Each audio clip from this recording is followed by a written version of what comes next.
वेदांत परिभाषा। वेदांत परिभाषा ग्रंथ में पेज नंबर है आज 44। तो 44 पेज पर देखिए, न च एवं एकत्र ज्ञाने परोक्षत्व अपरोक्षत्वयोः अभ्युपगमे तयोः जातित्वं न स्यात् इति वाच्यम। मिला? देखिए, तो बात यह चल रही है कि ज्ञानगत प्रत्यक्ष क्या चीज है, इस पर विचार हो रहा था। तो ज्ञानगत प्रत्यक्षत्व का लक्षण कर दिया क्या? वृत्त्यावच्छिन्न चैतन्या भिन्न योग्य वर्तमान विषयावच्छिन्न चैतन्यत्वम ज्ञानगत प्रत्यक्षत्वम। क्या क्या? पुनः एक बार, वृत्त्यावच्छिन्न चैतन्या भिन्न वर्तमान योग्य विषयावच्छिन्न चैतन्यत्वम ज्ञानगत प्रत्यक्षत्वम। ये प्रत्यक्ष का लक्षण हुआ। इस लक्षण ने विषय का विशेषण एक दिया वर्तमान और एक दिया योग्य। क्यों? उसको बता चुके हैं। ठीक है, तो श्रुति में अतिव्याप्ति न हो इसलिए वर्तमान पद दिया, और धर्माधर्म के ऊपर अतिव्याप्ति न हो इसलिए योग्य पद दिया। लग गया पंक्ति। अब इसके बाद ये बात भी बताई कि अनुमान प्रमाण के द्वारा जहाँ अनुमिति प्रमा उत्पन्न होती है, तो उस प्रमा ज्ञान में भी यदि उस अनुमिति में, उस अनुमान में जो पक्ष है वह यदि सन्निकृष्ट रहेगा, तब तो वहां पर उस अनुमिति प्रमा ज्ञान में भी पक्ष अंश में वो ज्ञान प्रत्यक्ष है, अपरोक्ष है, और साध्यांश में परोक्ष है। जैसे उदाहरण बताया था, पर्वतो वन्यमान धूमात, यह अनुमान है, इससे अनुमिति उत्पन्न होती है पर्वतो वन्यमान। पर्वतो वन्यमान इस ज्ञान में पर्वत अंश में वह ज्ञान प्रत्यक्ष है और वन्य अंश में परोक्ष है। ठीक है, क्योंकि वहां पर जो पक्ष है पर्वत, वह तो सन्निकृष्ट है। ठीक है ना? क्या है जी? सन्निकृष्ट है। किसके साथ सन्निकृष्ट है? प्रमाता के साथ, वृत्ति के द्वारा। ठीक है कि नहीं? और जहां पर असन्निकृष्ट पक्षक अनुमिति रहेगी, वहां पर तो सर्वांश में वह ज्ञान परोक्ष ही है, अर्थात पक्षांश में भी परोक्ष है और साध्यांश में भी परोक्ष है। कहां पर? असन्निकृष्ट पक्षक अनुमिति में। उदाहरण, पृथ्वी परमाणु हो गंधवान पृथ्वीत्वात्। तो पृथ्वी परमाणु गंधवान, यह जो अनुमिति ज्ञान उत्पन्न होगा, वह अनुमिति ज्ञान पक्ष जो परमाणु उस अंश में भी परोक्ष है, और साध्य जो गंध उस अंश में भी क्या है? परोक्ष है। लग गया जी? किंतु सन्निकृष्ट पक्षक अनुमिति में तो एक अंश में प्रत्यक्ष, एक अंश में परोक्ष। लगा इतना? अब इस पर पूर्व पक्षी बोल रहा है कि ये कई प्रमा ज्ञान में आप अंश भेद से प्रत्यक्षत्व और एक अंश में परोक्षत्व मानोगे, तो एक में दोनों धर्म रह रहे हैं, और दो विरोधी धर्म यदि एक में आएंगे तो फिर दिक्कत आएगी जाति मानने के लिए। क्योंकि जाति मानने के लिए कुछ बाधक गिनाए गए हैं, उसमें एक है संकर, सांकर्य जिसको कहते हैं। तो सांकर्य दोष यहां पर आ जाएगा, अतः परोक्षत्व अपरोक्षत्व को जाति नहीं कह पाएंगे। अतः पर्वतो वन्यमान इत्यादि अनुमिति ज्ञान में एक अंश में परोक्ष, एक अंश में प्रत्यक्ष, ऐसा मत बोलो। यदि एक अंश में परोक्ष, एक अंश प्रत्यक्ष, तो प्रत्यक्ष बोलेंगे तो जाति मानने में क्या आएगी? दिक्कत आएगी। क्योंकि जाति मानने के लिए प्रतिबंधक है संकर, वो उपस्थित हो जाएगा। अतः पर्वतो वन्यमान ये संपूर्ण अंश में ज्ञान परोक्ष ही कहना चाहिए, ऐसा बोल रहा है कौन? पूर्व पक्षी। पंक्ति लगी? अब देखिए, उसी बात को अभी आप लेना है, होना है। न च एवं, न का अन्वय पाच्यम के साथ, च एवं एकत्र ज्ञाने। एकत्र ज्ञाने मतलब एक ही ज्ञान में। जैसे एक ज्ञान लिया, उदाहरण पर्वतो वन्यमान, एक ही ज्ञान है कि नहीं? उस एक ही ज्ञान में क्या किया? आगे देखिए, न च एवं एकत्र ज्ञाने परोक्षत्व अपरोक्षत्व यो अभ्युपगमे, एक ही ज्ञान में परोक्षत्व और अपरोक्षत्व का स्वीकार करोगे तो तयो हो, मेरा पंक्ति तयो हो परोक्षत्व अपरोक्षत्व यो हो, है कि नहीं? तयो का अर्थ लिख के रखिए परोक्षत्व अपरोक्षत्व यो हो। और उसी पंक्ति में सूर्य में आया ना ज्ञाने, एकत्र ज्ञाने, एकत्र ज्ञाने पर लिखे रखिए पर्वतो वन्यमान इत्यादि। एकत्र ज्ञान मतलब एक ही ज्ञान, उदाहरण पर्वतो वन्यमान इत्यादि।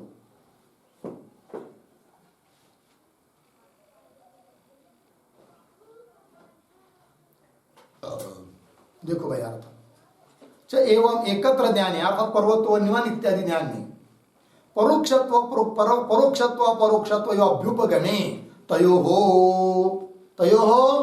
परोक्षत्व परोक्षत्व यो हो जातित्व न स्यात्, उसमें जातित्व सिद्ध नहीं होगा। इतिवाच्यम न च वाच्यम, सिद्धांति करे ऐसे मत बोलो। क्यों? तो क्या कहना चाहती सिद्धांति वो बात आगे आएगी, किंतु पहले जातित्व क्यों सिद्ध नहीं होगा, क्या अभिप्राय है इसके कहने में पूर्व पक्षी का, तो उसको थोड़ा समझना पड़ेगा। तो ये जो आया ना जातित्व न स्यात्, उस पर एक वाक्य लिखते हैं, पंक्ति टिप्पणी।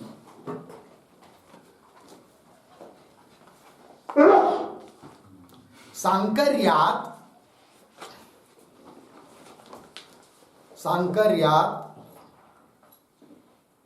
जातित्वं न स्यात् इत्यर्थः। सांकर्यात् जातित्वं न स्यात् इत्यर्थः। अर्धविराम। पर्वतांशे ज्ञानस्य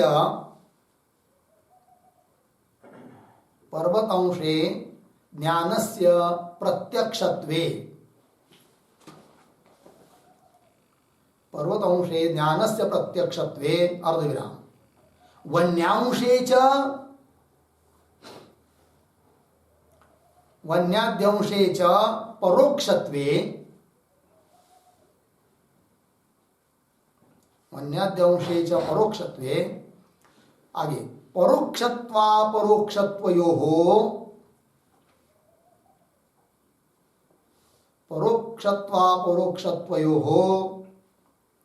एकस्मिन् अनुमिति ज्ञाने,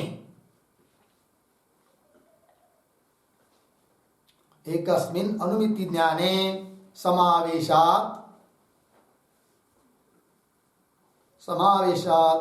तयोः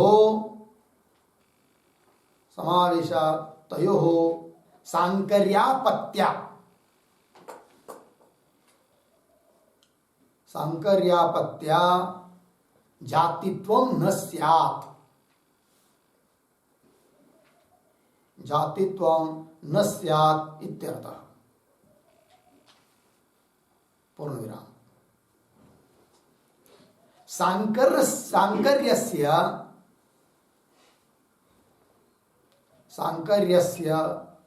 जातिबाधकत्वात्,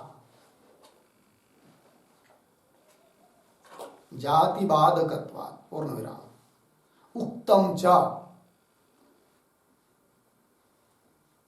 उक्तम च श्लोक लिखाएंगे उद्धरण चिन्ह में, व्यक्तेरभेदस्तुल्यत्वं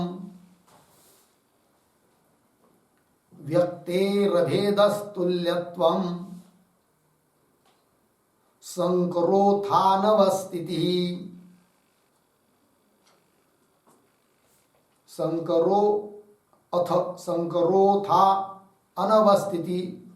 संकरोथानवस्थितिः पूर्णविराम। रूपहानिरसंबंधो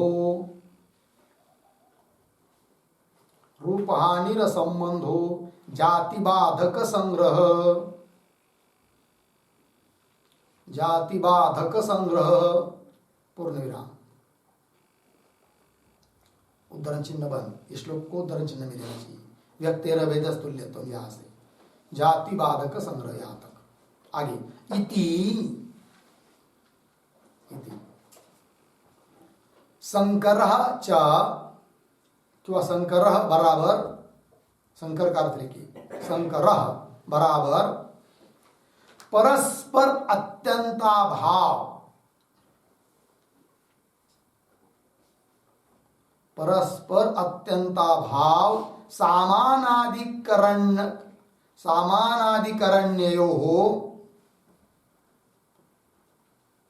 परस्पर अत्यंताभाव समानाधिकरणयोः, ऐसे लिखिए, समानाधिकरणयोः, परस्पर अत्यंताभाव समानाधिकरणयोः एकत्र समावेश,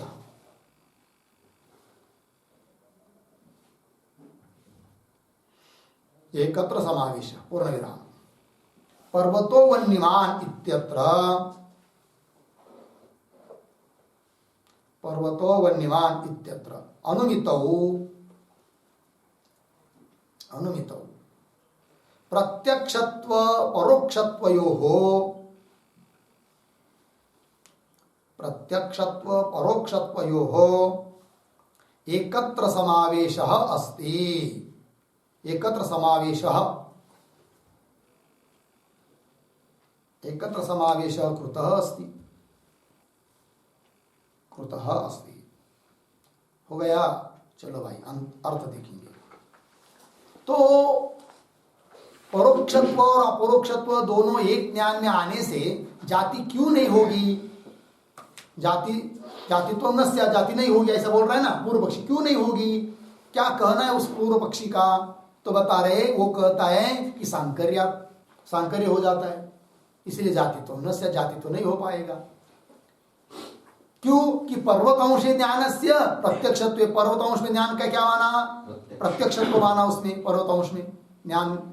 और वन्यादि अंशे, वन्यादि अंश में जो ज्ञान है वो उसमें परोक्षत्व, परोक्षत्व। और परोक्षत्व अपरोक्षत्व यो एकस्मिन् अनुमिति ज्ञान है। और वो परोक्षत्व अपरोक्षत्व इन दोनों का एक ही ज्ञान में, अनुमिति ज्ञान में समावेश हो जाने से तयो सांकर्यापत्ति, सांकर्य हो जाएगा।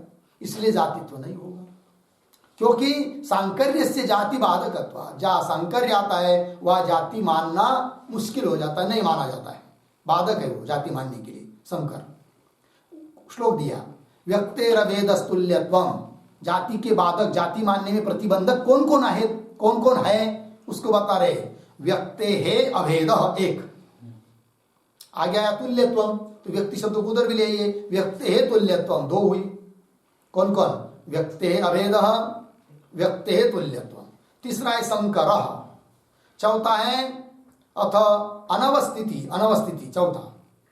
फिर रूप हानि 5 और असंबंध 6। 6 जाति के लिए, जाति मानने के लिए बाधक है, प्रतिबंधक है। उसमें से यहां पर शंकर आएगा, सांकर्य है कि नहीं? तो क्या शंकर होता है? शंकर का मतलब क्या होता है? तो शंकर की परिभाषा लिख के दी आपको। क्या? परस्पर अत्यंताभाव समानाधिकरणयोः एकत्र समावेश। परस्पर के अत्यंत भाव के साथ रहने वाले जो धर्म, वे यदि एक जगह आ जाते हैं तो उसको बोलते हैं शंकर। ठीक, जैसे उदाहरण से हम लोग समझेंगे। अयम घट, सामने घट रखा है, ज्ञान हुआ अयम घट। तो अयम घट, इस ज्ञान में क्या है? प्रत्यक्षत्व है। क्या है? बोलते जाओ भाई सब लोग, क्या है? प्रत्यक्षत्व है। परोक्षत्व है क्या? नहीं। फिर परोक्षत्व का क्या है? अभाव, अत्यंत अभाव है। तो परोक्षत्व का अभाव का है अयम घट, इस ज्ञान में। उसी ज्ञान में रह रहा है कौन? प्रत्यक्षत्व। क्या रह रहा है? प्रत्यक्षत्व। तो परोक्षत्व का अत्यंताभाव के साथ समानाधिकरण कौन हुआ? प्रत्यक्षत्व हुआ। ध्यान देकर बोलते जाइए। परोक्षत्व का अत्यंताभाव कहाँ है? अयम घट, ये ज्ञान लिया, सामने रखिए आग के, और बोलेंगे तो समझ में आएगा। ठीक है? तो ज्ञान है कौन? अयम घट। उसमें प्रत्यक्षत्व है क्या परोक्षत्व है? प्रत्यक्षत्व है। परोक्षत्व है क्या? तो नहीं है। तो परोक्षत्व का क्या है? अभाव। तो परोक्षत्व का अत्यंत अभाव कहाँ रहा? अयम घट, इस ज्ञान में। वहां कौन रह रहा है? प्रत्यक्षत्व रह रहा है। तो परोक्षत्व अत्यंत भाव के साथ अत्यंत भाव के अधिकरण में रह रहा है कौन? प्रत्यक्ष। ठीक है, अब चलिए उधर समझ लीजिए, शुद्ध शब्द से ज्ञान हुआ स्वर्ग का, है कि नहीं? स्वर्ग अस्ति ऐसा ज्ञान हुआ। अब स्वर्ग है यह ज्ञान परोक्ष है क्या प्रत्यक्ष है? परोक्ष है। तो स्वर्ग अस्ति इस ज्ञान में कौन धर्म है? परोक्षत्व है। प्रत्यक्षत्व है क्या? नहीं है। फिर क्या है? प्रत्यक्षत्व का अत्यंत भाव, है कि नहीं? तो परोक्षत्व का अत्यंत भाव, सॉरी, प्रत्यक्षत्व का अत्यंत भाव कहाँ रह रहा है? अयम स्वर्ग इस ज्ञान में क्या? प्रत्यक्षत्व का अत्यंत भाव कहाँ रह रहा है? अयम स्वर्ग इस ज्ञान में। और वहां रह रहा है कौन? परोक्षत्व। कौन है वहां पर? तो परस्पर के अत्यंत भाव के साथ समानाधिकरण हुआ कि नहीं? प्रत्यक्षत्व और परोक्षत्व। तो प्रत्यक्षत्व परोक्षत्व के अत्यंत भाव के साथ रह रहा है, परोक्षत्व का जो अत्यंत भाव उसके साथ रह रहा है कौन? प्रत्यक्षत्व। और प्रत्यक्षत्व का अत्यंत भाव के साथ रह रहा है कौन? परोक्षत्व। तो परस्पर अत्यंत भाव समानाधिकरण, परस्पर के अत्यंत भाव के साथ रहने वाले ऐसे समानाधिकरण दो धर्म मिले, कौन कौन? प्रत्यक्षत्व, परोक्षत्व। ऐसे उन दो धर्मों का एकत्र समावेश हो जाता है। एक जगह यदि दोनों आते हैं तो उनको बोलते शंकर। और वो दोनों धर्म यहाँ पर आ गए, पर्वतो वन्यमान, यह अनुमिति ध्यान है, उसमें प्रत्यक्षत्व भी आया और परोक्षत्व भी आया, दोनों धर्म एक जगह आ गए, जो कि दोनों परस्पर के अत्यंत भाव के साथ रहने वाले हैं। अर्थात शंकर का लक्षण इसमें घटित होगा कि नहीं? परस्पर अत्यंत भाव समानाधिकरण यो हो धर्म यो हो इत्यर्थ, एकत्र समावेश शंकर। लग गया कि नहीं? उदाहरण दूसरा और समझेंगे। जैसे ब्राह्मण व्यक्ति में क्या रहता है? ब्राह्मणत्व रहता है, बराबर है कि नहीं? और क्षत्रिय व्यक्ति में क्षत्रियत्व रहता है। क्षत्रिय स्त्री में भी क्षत्रियत्व रहेगा। तो उस स्त्री में, क्षत्रिय स्त्री में ब्राह्मणत्व है क्या? नहीं। ब्राह्मणत्व का अत्यंत भाव उसके साथ रह रहा है कौन? क्षत्रियत्व। और ब्राह्मण व्यक्ति में क्या है? क्षत्रियत्व का अत्यंत भाव, और वहां रह रहा है कौन? ब्राह्मणत्व। तो परस्पर अत्यंत भाव के साथ समानाधिकरण धर्म हुए कौन? ब्राह्मणत्व, क्षत्रियत्व। ठीक है। अब ब्राह्मण पुरुष के साथ शादी हुई किसी क्षत्रिय स्त्री की, समझ लीजिए, है कि नहीं? और दोनों से बच्चे उत्पन्न हुए। अब उन बच्चों में क्या मानेंगे? ब्राह्मणत्व या क्षत्रियत्व? कौन जाति कहेंगे उसकी? तो कोई जाति नहीं मान सकते उनकी, शंकर है कि नहीं? क्योंकि ब्राह्मणत्व और क्षत्रियत्व का क्या हुआ? वहां पर समावेश एकत्र हुआ, इसलिए उनकी कोई जाति नहीं होती है। ऐसा है कि नहीं? उस प्रकार यहाँ पर जाति मानने के लिए बाधक है कौन? शंकर। उस पर यहाँ पर भी पर्वतोन्निमान इस ज्ञान में क्या आया? शंकर आया। क्योंकि ऐसे दो धर्म कि जो परस्पर के अत्यंत भाव के साथ रह रहे हैं, वो दोनों एक जगह आ गए तो शंकर आ गया। जहां शंकर होता है वहां जाति नहीं मानी जाती, अतः परोक्षत्व भी जाति नहीं होगी और अपरोक्षत्व भी जाति नहीं होगी। ये आपत्ति आएगी कब? ये कई ज्ञान में दोनों ऐसे धर्मों को मानेंगे तो। अतः ये कई ज्ञान में ऐसे दो धर्म मत मानो। कौन कह रहा है? ये पूर्व पक्षी का अभिप्राय है। ठीक है कि नहीं? पंक्ति देखिए, न च न कान्वय वाचन के साथ च एवं एकत्र ज्ञाने, मिला पंक्ति शुरू से, एकत्र ज्ञाने परोक्ष, पंक्ति टिप्पणी हो गई ना,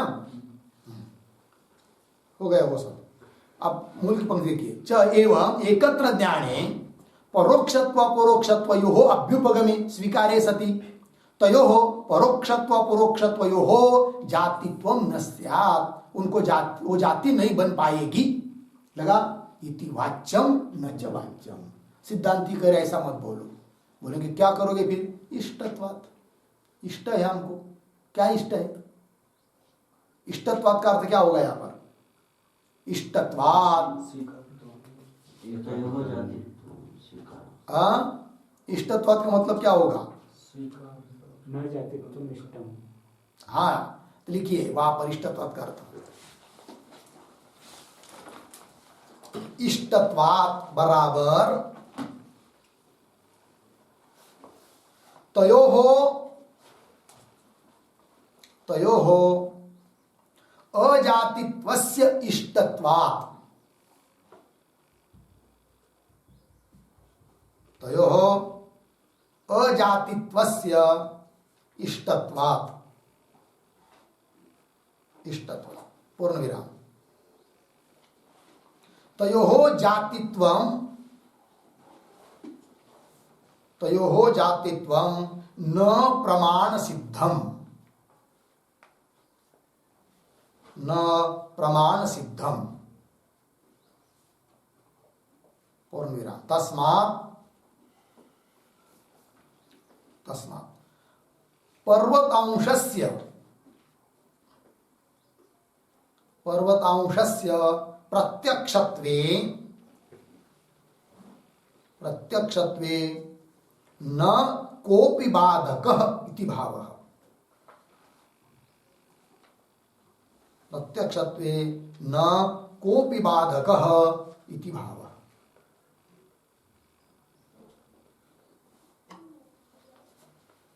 न कोपि बाधकः इति भावः। ठीक, अर्थ देखिए भाई, इष्ट है मतलब क्या, सिद्धांति करे कि तयो, वो क्या कहा है कि वो जाति नहीं मान पाएंगे। बहुत बढ़िया, जाति नहीं मान पाएंगे तो नहीं मत मान पाओ, क्योंकि उनको अजाति कहना हमारे लिए इष्ट ही है। हम थोड़ी कहते वो जाति है, उनको जाति कहना या हमको इष्ट नहीं है, उनको अजाति कहना, वो जाति नहीं है तो अच्छी बात है। फिर कौन कह रहा है जाति करके, हमको नहीं मानने वो जाति है करके, अजातित्व इष्ट है हमको, सिद्धांति कह रहे। लगे पंक्ति, तयोः अजातित्व इष्टत्वात्, क्यों, तयोः जातित्व न प्रमाण सिद्ध, कि उनको यदि तुम जाति कहोगे तो वो कोई प्रमाण सिद्ध बात नहीं है, अभी तो हम उनको जाति कहना ही नहीं चाहिए, ऐसा कह रहे सिद्धांति।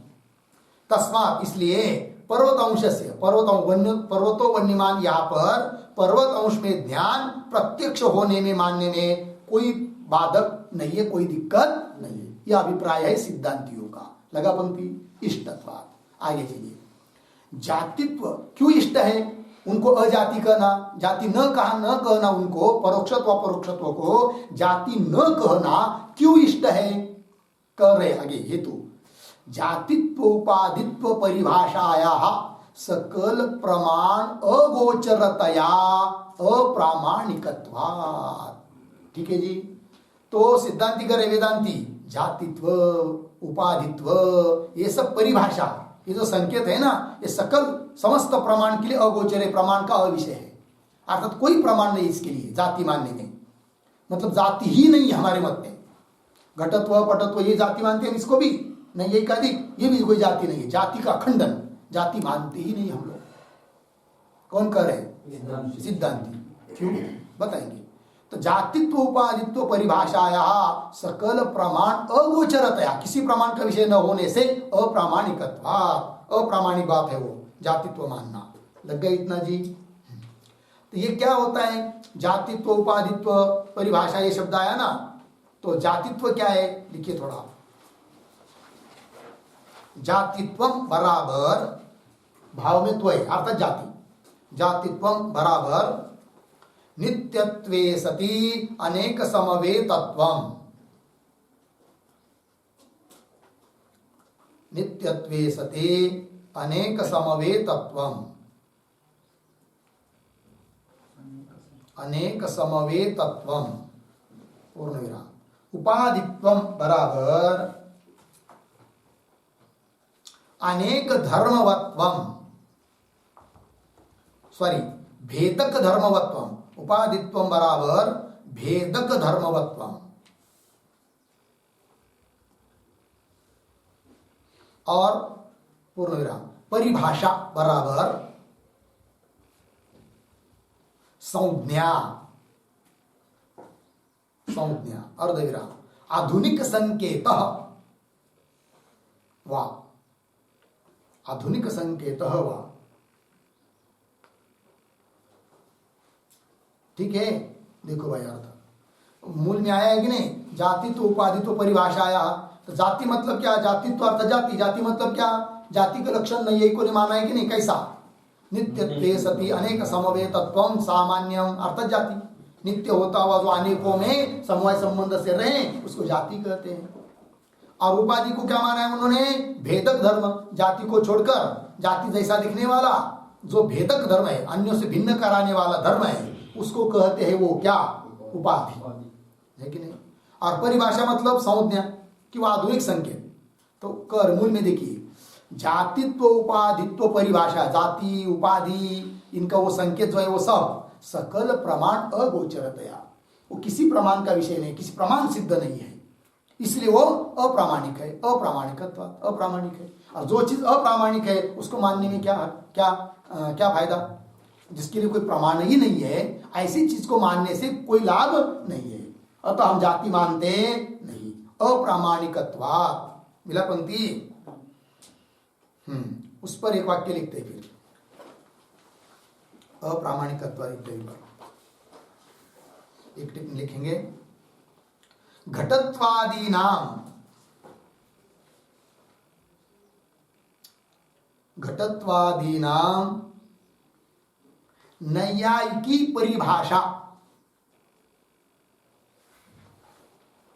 नैयायिकी परिभाषा जाति इति,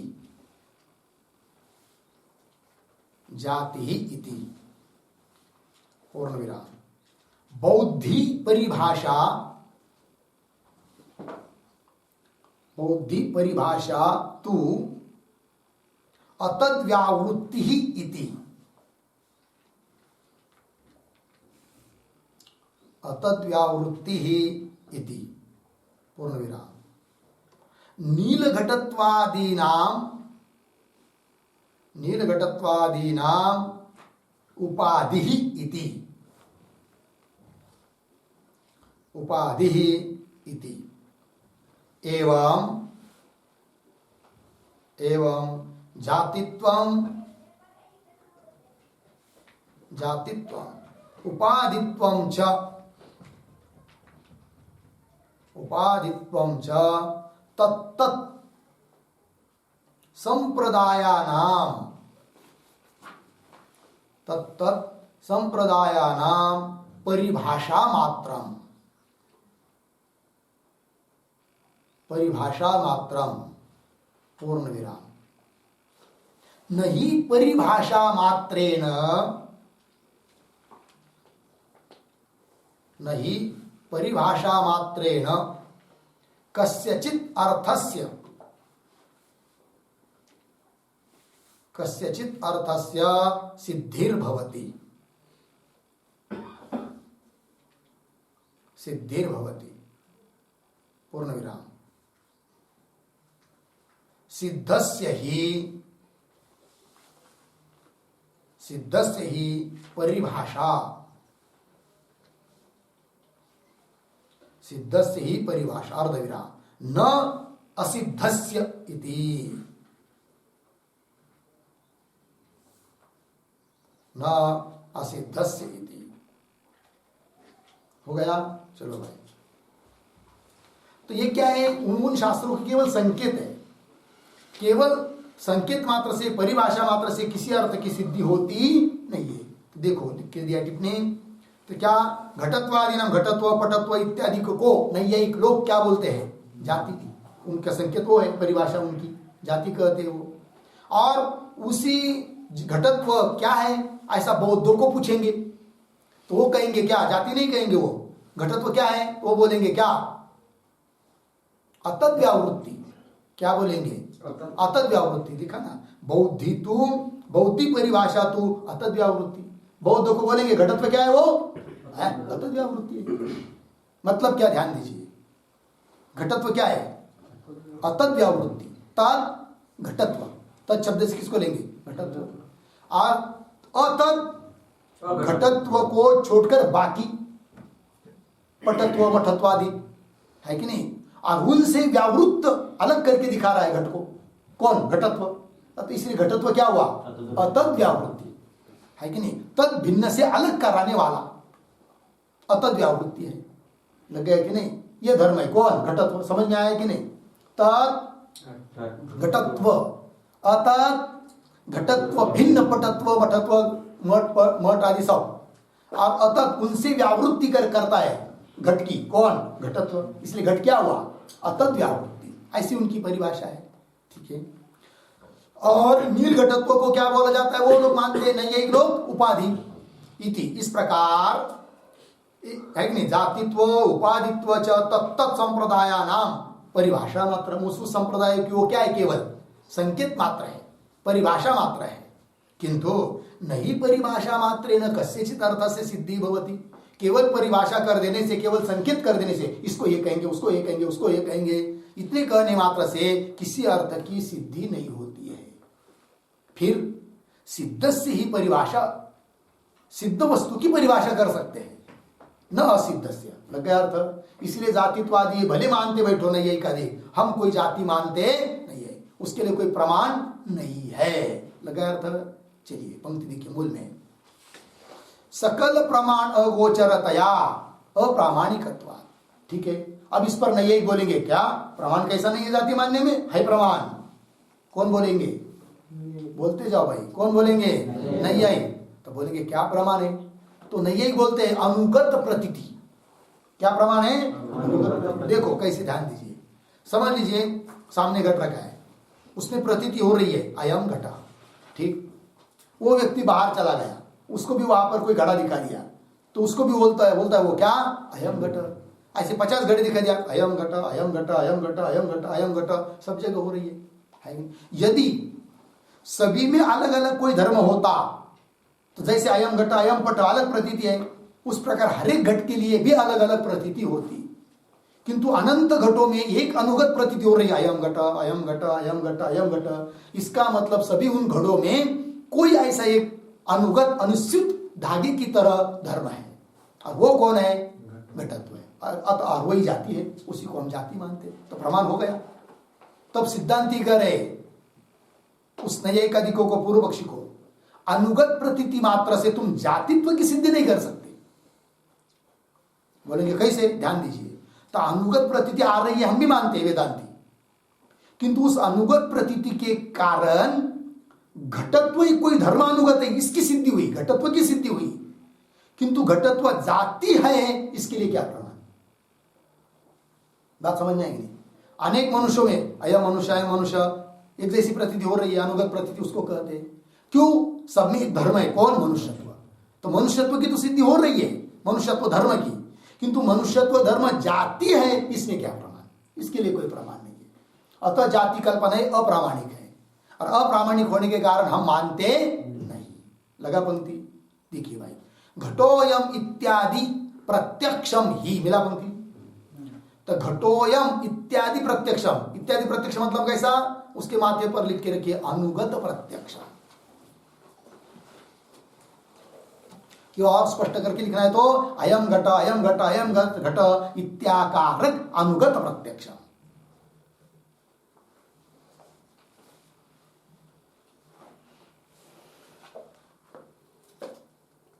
अनुगत प्रत्यक्ष का स्वरूप क्या होगा फिर? अयम घट अयम घट अयम घट, ऐसा इत्याकारक अनुगत प्रत्यक्ष। चलो, तो घटोयम इत्यादि प्रत्यक्षम ही, मिला ना मूल में पंक्ति?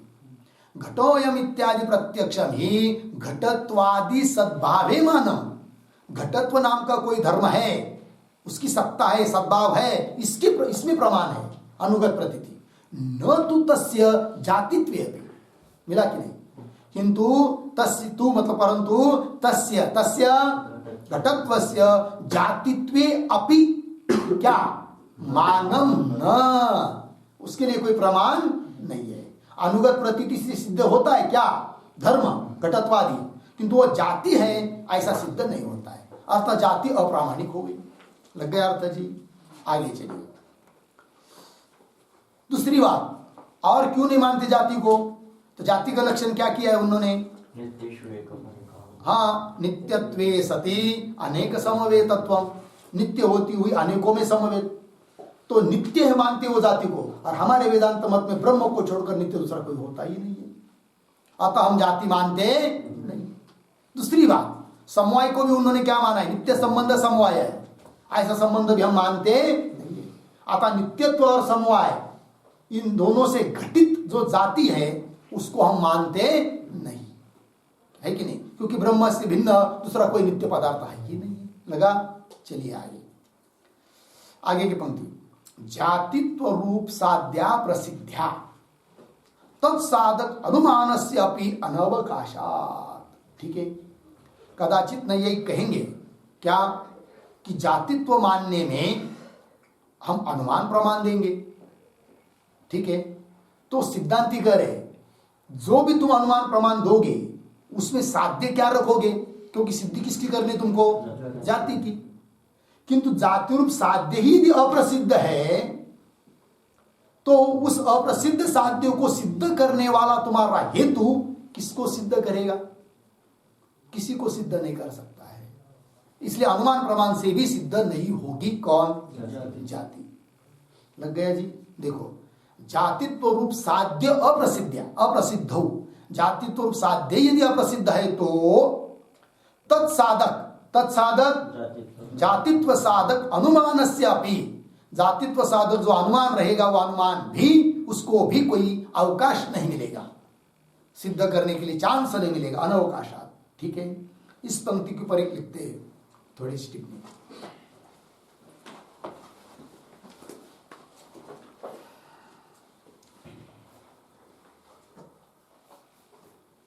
ननु घटत्वादेः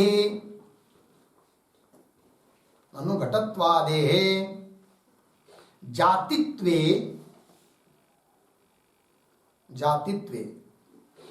अनुगत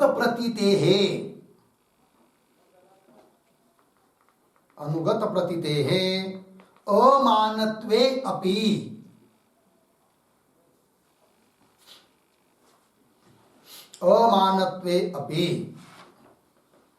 अनुमानस्य मानत्वम् अस्ति। अनुमानस्य मानत्वम् अस्ति। पूर्णविराम। तथा ही घटत्वादिकं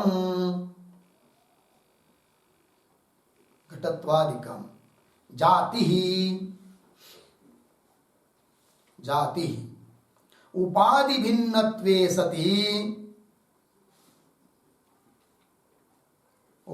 भिन्नत्वे सति सामान्य धर्मत्वात्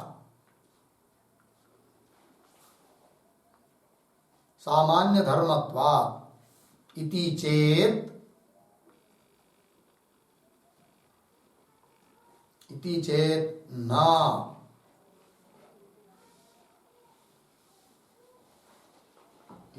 न अर्धविराम। साध्य अप्रसिद्ध्या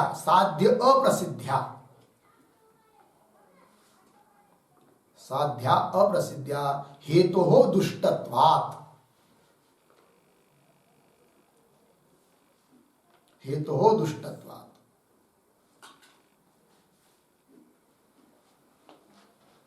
इति आह जातित्व इति। पूर्णविराम। तथा च अस्मिन्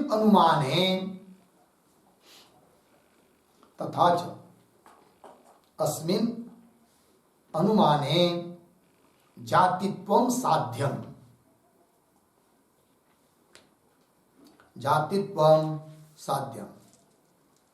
अर्धविराम। तच्च नित्यानेक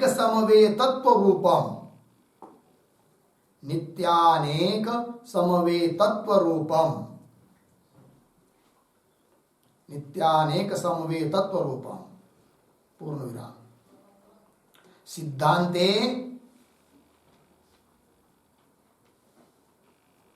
न तत् कौंस में लिखिए जातित्वम, कौंस बंद, प्रसिद्धम, न तत् प्रसिद्धम। अर्धविराम। नित्यत्वाभावात्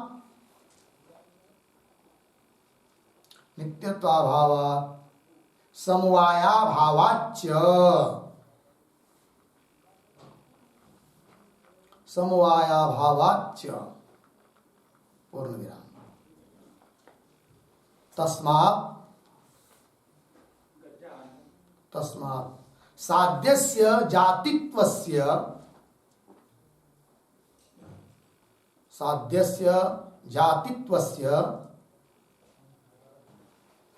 अप्रसिद्ध्या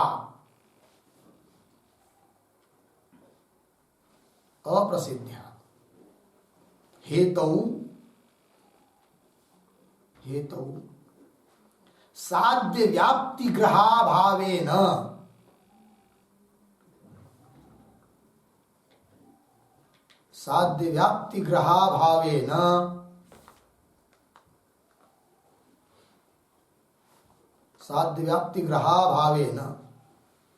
तस्य च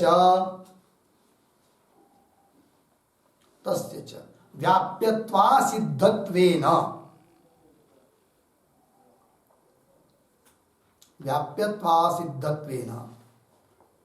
व्याप्यत्व असिद्धत्वेन किंवा व्याप्यत्वा सिद्धत्वेन तत्साध्यकानुमितिः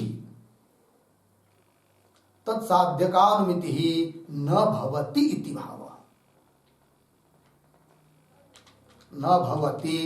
भावः। पूर्ण विराम। यत्र हेतौ साध्यस्य व्याप्तिः न संभवति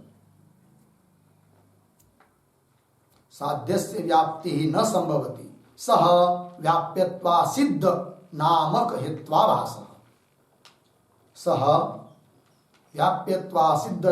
हेत्वाभासः। यथा पर्वतो धूमवान्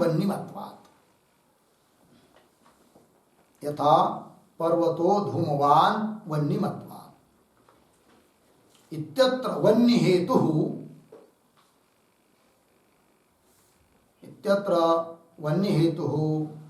व्याप्यत्वा सिद्धः अस्ति। ठीक हो गया। देखो भाई, तो पहले पूर्व पक्षी बोल रहा है, प्रमाण दे रहा है जातित्व को मानने के लिए, ननु इत्यादि से। ननु घटत्वादे जातित्वे अनुगत प्रतीते अमानत्वे अपि, क्योंकि पिछले पूर्व पृष्ठ में कहा ना कि अनुगत प्रतीति से घटत्व सिद्ध होगा, जातित्व नहीं। तो वो कह रहा है पूर्व पक्षी, ठीक है क्या, कि घटत्वादिक को जाति मानने में अनुगत प्रतीते अमानत्वे भी, अनुगत प्रतीति प्रमाण न होने पर भी अनुमान से मानत्वम अस्ति, अनुमान प्रमाण है। कौन बोल रहा है? पूर्व पक्षी। कैसे? तथा ही करके दिखा रहा है। तो घटत्वादिकम जाति ही उपाधि भिन्नत्वे सते सामान्य धर्मत्वात्, यह अनुमान है।